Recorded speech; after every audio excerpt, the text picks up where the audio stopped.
पर मौजूद हैं और बहुजन अलायंस के तमाम लोग यहाँ पर आए हुए हैं, जो एक अलायंस है देश भर में बना हुआ, और आप लोग कह रहे हैं कि हमें संविधान बचाना है। बाबा साहब, क्या कहना है?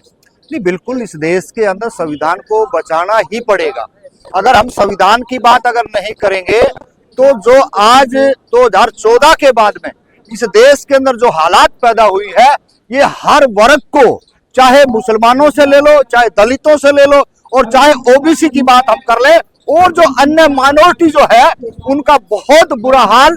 सिर्फ जो नुकसान किया है बीजेपी ने, उस संविधान को ताक पर रख के किया है। अगर हम संविधान की बात नहीं करेंगे इस देश के अंदर, अगर हम अपने आप को सक्षम जब ही बन सकते हैं जब तक संविधान को प्राथमिकता नहीं देंगे। और बीजेपी, आरएसएस, देश के जितने भी घटक दल है, तमाम लोगों ने, चाहे संविधान को जलाने की बात हो और चाहे आज जो बेटी पढ़ाओ और बेटी बचाओ का नारा देने वाले हैं, वो देख लो क्या हो रहा है देश के अंदर। संविधान तो कांग्रेस बचा रही, तो बहुजन अलायंस नहीं, देखिए, बहुजन ही संविधान को बचा रहे थे। कांग्रेस और राहुल गांधी की आप बात करना चाहते हैं तो राहुल गांधी तो भाई है मैदान में। जब पूरा बहुजन समाज है, चाहे ओबीसी हो, चाहे माइनॉरिटी हो, तमाम जो घटक दल थे वो लगातार लगे हुए थे। ये तो आज राहुल गांधी ने इस बात का पता लग चुका था कि अगर हम जातिगत जनगणना की बात नहीं करेंगे, अगर हम संविधान की बात नहीं करेंगे, तो बिल्कुल फैक्ट है कि सत्ता के गलियारों में नहीं आ सकते हैं। और आज इस बात का राहुल गांधी बार बार गलती मान रहे हैं कि हमने ओबीसी को समझने में, ओबीसी के हक अधिकार देने में देरी की, जिसका खामियाजा आज वो खुद भुगत रहे हैं, इस बात को मान रहे हैं। प्राथमिकता है कि इस देश के अंदर आम जनमानस को, बहुत सारे लोग हैं जो संविधान की कॉपियां भी बांट रहे हैं, और बहुत सारे ऐसे छात्र भी हमारे हैं जो आज पढ़ लिख करके, पहली पीढ़ियां होगी जो अभी जो हाई स्कूलों तक और एमए ग्रेजुएशन तक पहुंची है, तो मेन पहली सीढ़ी है। और इसी सीढ़ी से चल के जो पीछे मेरे आप आंदोलन देख रहे हो, ये तमाम घटक दल के हैं। यहाँ हर जाति, हर कम्युनिटी, हर धर्म का लोग आया हुआ है। क्यों आया हुआ है? क्योंकि इन्होंने इस बात का पता लग चुका है कि अब वो दिन दूर नहीं है कि किसी की बलि भी कभी भी चढ़ जाएगा अगर हम संविधान की बात नहीं करेंगे। आपने बहुजन अलायंस बनाया, तमाम नेता इसमें शामिल हुए, लेकिन जो बुद्धिजीवी हैं, जो एक्टिविस्ट हैं, वो तो कांग्रेस की तरफ जा रहे हैं। नहीं, देखिए, हम कब कह रहे हैं भाई अलायंस बनाया, अगर करीम है, सोच ऊंची है, पढ़े लिखे हैं, बोलते भी हैं, तो क्या बुराई है? जब वो संविधान बचाने की बात कर रहे हैं तो क्यों नहीं जाए उनके साथ में? जाना चाहिए भाई। बहुजन अलायंस जो है ये उसी के लिए काम कर रहा है, इसमें कोई किंतु परंतु नहीं है।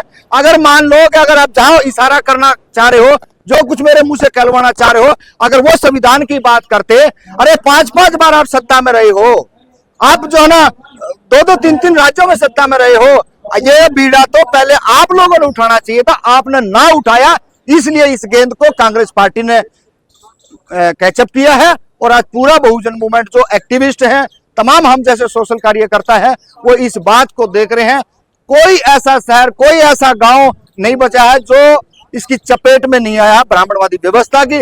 हमने देखा है, अभी हमारे साथी कुछ यहाँ खड़े थे, ढाणी माऊ हरियाणा भिवानी से, इनके घरों को जला दिया गया है। जो घरों को जला देते हैं और उसके बाद में ये कहते हैं कि भाई हमारा तो कोई खोट ही नहीं है, तो साफ सीधा दर्शाता है कि इस देश के अंदर मनुस्मृति लागू हो चुकी है। और बहुत पहले हम कह चुके थे कि अघोषित इमरजेंसी देश के अंदर है। अगर इसी तरीके से अभी लास्ट 11 तारीख की बात है, 11 तारीख को एक बेटी का मर्डर होता है, उसके साथ गैंगरेप होता है, और उसके बाद में 8 दिन के बाद में सरकार सुसाइड नोट भी लेके आ जाती है, उसमें प्रशासन भी शामिल है, और उसकी जो गला कटा हुआ था वो कह दिया कि भाई ये कुत्तों ने, जानवरों ने काटा है, और जो प्राइवेट पार्ट जो है वो भी नहीं है। तो इससे बेशरम सरकार, इससे निकम्मी सरकार ना तो हरियाणा में हो सकती है और ना पूरे देश के अंदर। जब भी इनको देखो आप, कभी नू दंगे, कभी दिल्ली के दंगे, अरे आपने समझ क्या रखा है? आपका काम था एजुकेशन देना, आपका काम था नौकरियां देना, आपका काम था महिलाओं को रक्षा देना, लेकिन आपने कुछ नहीं किया।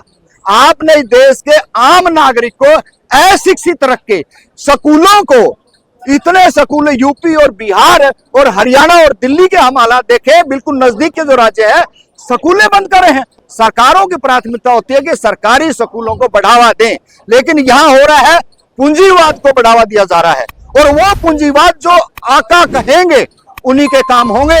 ये जो भिवानी की जो लड़की अभी मारी गई है, जिसका जो पूरे का पूरा जो एक षड्यंत्र जो के साथ जो चेंज किया है इन्होंने एक पूरे मामले को, तो ये साफ दर्शाता है एक बीजेपी का जो कॉलेज है, और वो कॉलेज के ऊपर आज तक ना सीसीटीवी कैमरे दिखाए गए और ना ही उसका कोई कर्मचारी अधिकारी सामने आता है। सर आजकल विपक्ष बड़ा हावी हो रहा है चुनाव आयोग पर, कहा जा रहा है कि वोट चोरी हो रही है, तमाम फर्जी वोटर लिस्ट बनाए जा रहे हैं। नहीं, ये तो बहुत पहले से कह रहे थे हम लोग, तो विपक्ष तो आज आया है।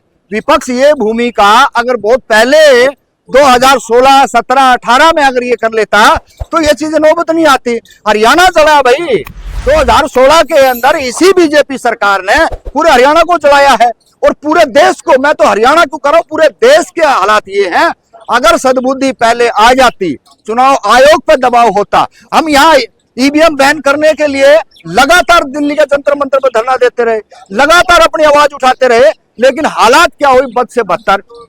आज विपक्ष को समझ में आया है और पूरे चाहे देश की बात कर लो, आम नागरिक को इस बात का समझना पड़ेगा, जब वोट डालने जाते हैं तो वोट डला हुआ मिल जाता है, उसकी किसी की कोई जवाबदेही नहीं।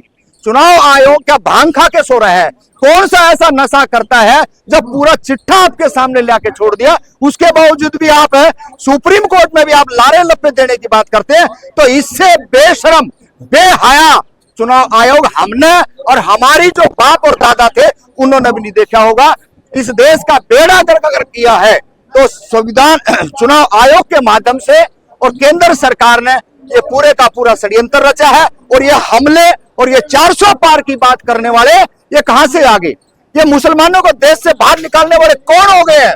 अरे इस देश के अंदर तमाम हमारे महापुरुष लड़े थे और उन्होंने भाईचारे की बात करी थी, एक गुलदस्ता सजाने की बात करी थी, ताकि एक अच्छा भाईचारा बना रहे और तभी हम आगे बढ़ सकते थे। लेकिन इन्होंने कोई ऐसा काम नहीं किया जिसका खामियाजा आज पूरा देश तराह तराही कर रहा है। और वही मैं कह रहा हूं, आज तमाम घटक दल जो है यहाँ पे जंतर मंतर के ऊपर आए हुए हैं, तमाम पार्टियों। आयोग ये कह रहा है कि विपक्ष जो है ना चुनाव आयोग के कंधे पे रखकर बंदूक ना चलाए। क्या कह रहा है? चुनाव आयोग कह रहा है कि हमारे कंधे पर रख के बंदूक मत चलाइए, कोई गड़बड़ नहीं। जब गलती आप करोगे तो मैं किसी और के कंधे पे बंदूक रख दूं? आपने एक बार भी अपनी गलती को स्वीकार नहीं किया। चुनाव आयोग हमेशा, हमने खुद देखा है, अरे छोटे छोटे बच्चों को 15-15, 16-16 साल के बच्चों को आधार कार्ड के ऊपर वोट डालते हुए जब हमने कहा कि तेरी औकात और हैसियत है तू वोट डाल के दिखा, तब उनकी पतलून गीली होगी और वोट नहीं डाल पाए। लेकिन षड्यंत्र था, उनकी साजिश थी, फिर भी उन्होंने अपने विधायक और एमपी जिताने का काम किया।